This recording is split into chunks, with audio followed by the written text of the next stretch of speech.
Hey everybody, it's Darrell with this week's Back 40 broadcast here every Wednesday to give you a little nugget or a nudge to create your second half of life as your best half.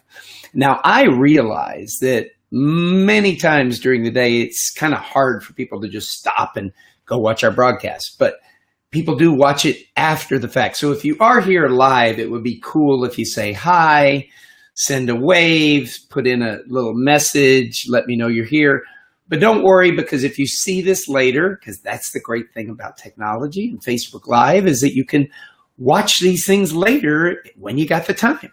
And you know, we're only here for like 15 minutes or something to give you, again, like I said, something to support you in creating your next half of life as your best half. Because here in the Back 40, we say you have yet to do what you came here to do. And like Frank Sinatra sings, the best is yet to come, and babe, won't it be fine? And I'm not always that great about posting this ahead of time that it's going to be here. So, you know, you might be seeing this later. If you're seeing it later, still comment, still express your thoughts on what we're talking about today, and we can have that conversation going on even after this live broadcast. So, what do we want to talk about today? Well, I put out, and I'm going to post it up here on our little slide down there. I wrote a blog today, and I also sent out my weekly inspirational Jolt note, which stands for Joy, Overhaul, and Life Transformation. And I have done that in several areas. Or I do that, and I offer that in several areas of my life, both in the career side. I've worked with people around their career for the last 30 years, and also around the Back 40, which is this movement that we're building to really fly in the face of society that says that, you know, when you get into your 40s, 50s, and 60s, 70s, 80s, that, you know, life is going to kind of start going down and out, and your body, you know, your body's going to do what it's going to do, but you don't have to buy into that it has to be less capable. You can do a lot of things with your body in the second half to make it as vibrant and great of an instrument as possible. Same with your mind. Same with your purpose. Same with, you know, really fulfilling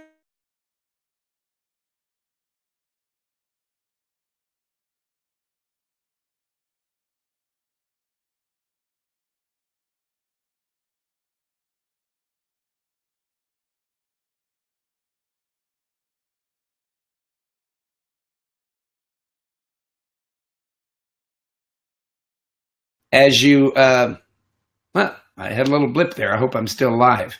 But anyhow, what we say is, what if that's not the case? What if, against generally accepted societal wisdom, what if we say it's up and out versus down and out? So I put out a weekly Jolt note every week about a topic in that area. And what we're talking about today is stress test.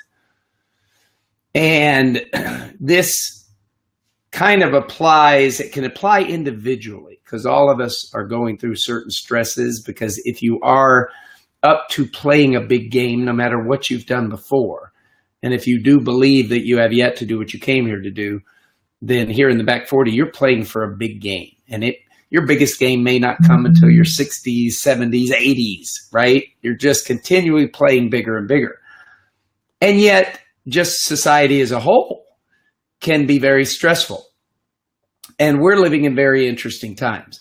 And I can't say whether, you know, there's more reasons for stress now than there were last year or 10 years ago or even 100 years ago.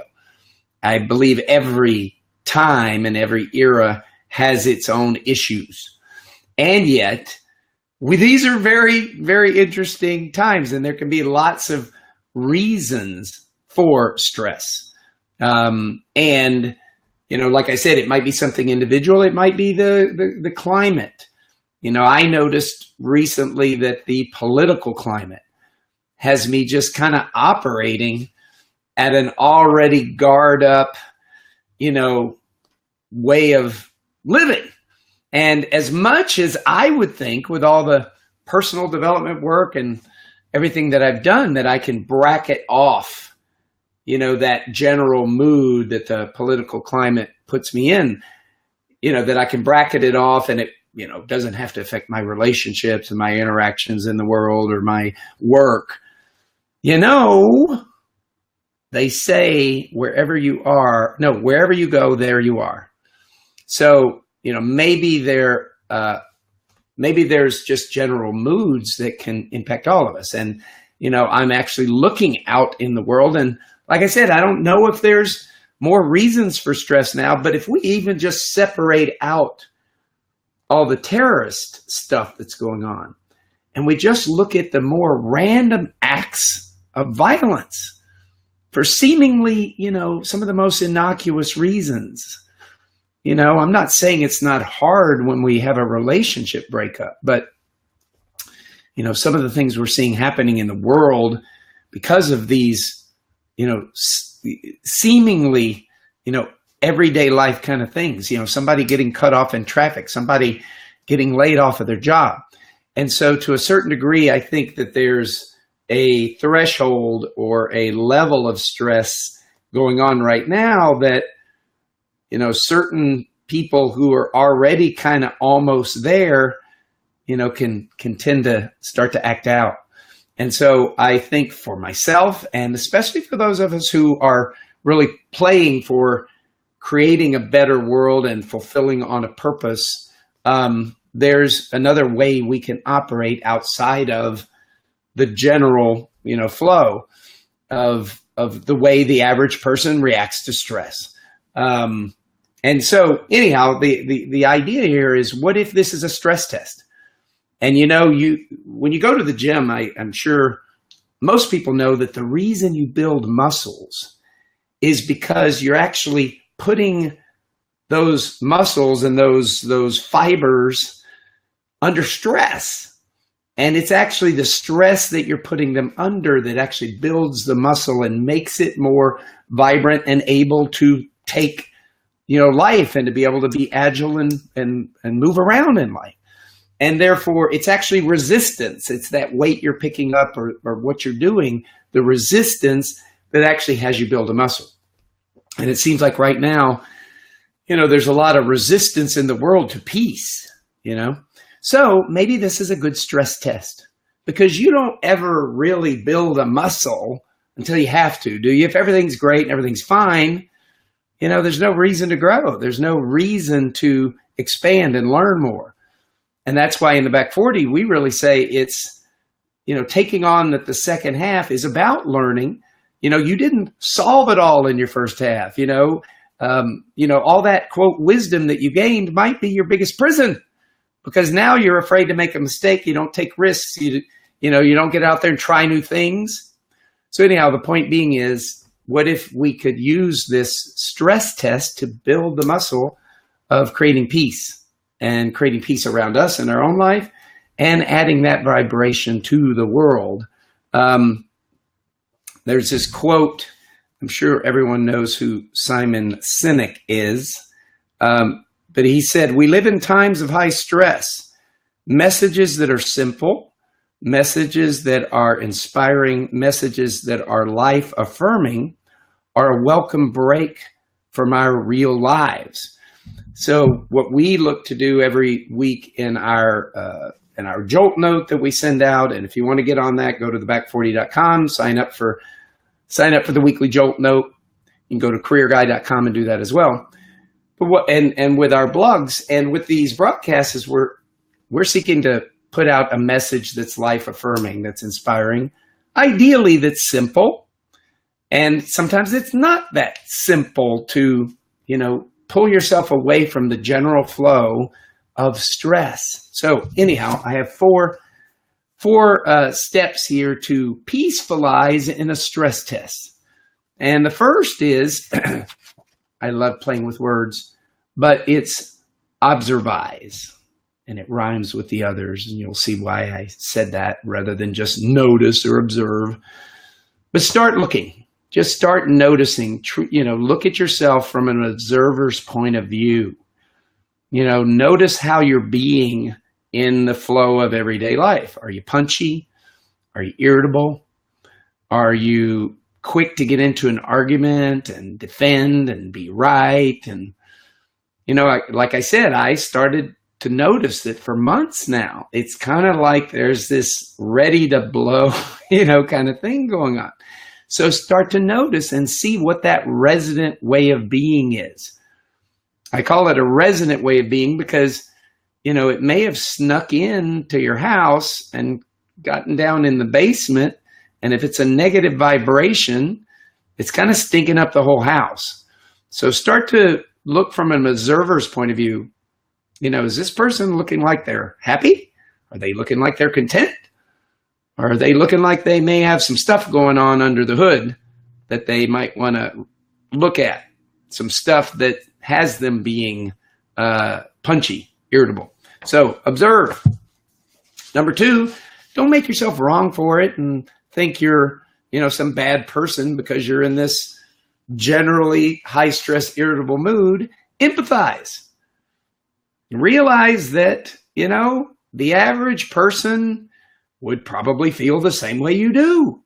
And the average person, and by the way, the world is full of average persons. Okay. That's kind of why we're having this conversation about the Back 40 and all of this, because the average doesn't necessarily bring us to the highest level of expression of ourselves, right? It's average. But realize just, that most people probably feel the way you do, and they would probably be operating the same way you do and ready to respond and react and all of that to everything that's going on. So empathize with yourself. Number 3, realize that you have a choice. You just have a choice.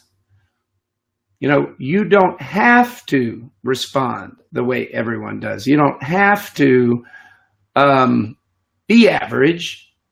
And again, I'm not saying that you're right if you choose to not be average. It's not right. It's just you do have a choice that you might choose to respond outside of the average. Being something different, bringing something different to a situation. Even if you're in the minority, choosing to go the way of peace and trying to see how a situation could be not elevated or escalated to add to the general tension and stress, but how it could be cooled down. So just realize you have a choice. You're not right if you choose the path less traveled, but you do have a choice. And if you choose to go the path less traveled, find ways to peacefulize. Find ways to, in any situation. And again, we're talking about the general climate as a whole, but maybe it's in your work. Maybe it's in your relationship. Maybe it's in your family. Maybe it's in your community, something going on in an organization that you're a part of. What can you do? Because if everybody's kind of at the point of blowing off steam because of the general high stress test that's going on, what can you do to cool down that steam? Because steam, when it's cooled down, becomes water. And water flows the path of least resistance. It doesn't make a big fight.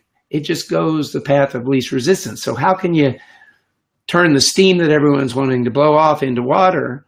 And again, there's basic methods like count to 10, but there's also creative ways. Creative ways, if you just put your mind to it, where you can bend the events and the situations and the environments towards seeing perfection, towards seeing that, everything right now is exactly right for where we want to go. That's what we say in the Back 40. Your entire first half of life, no matter what gunk happened to you, is exactly perfect for where you are meant to go and what you're here to be. And so what if in every situation you can bring out the perfection versus escalating the problem and focused on that like everyone else? So there's a few ideas for peacefulizing your stress test. And again, thanks for showing up every week. We hope this, send us a note, let us know what your thoughts are about this, make a comment, tell us how you're dealing with stressful times. And just something to be aware of as well is that we've created for stressful times specifically a program called our Back 40 Renew Wall program. I'm going to put that up. And it's really about times of transition, times of challenge, and how you're going to be in the face of the challenge, and how can you make every challenge and challenging time your best friend by getting out of it pointers towards who you came here to be and what you came here to do. We grow in adversity. So anyhow, hopefully that supports you today. We'll see you next week for another Back 40 broadcast. Have a radical week.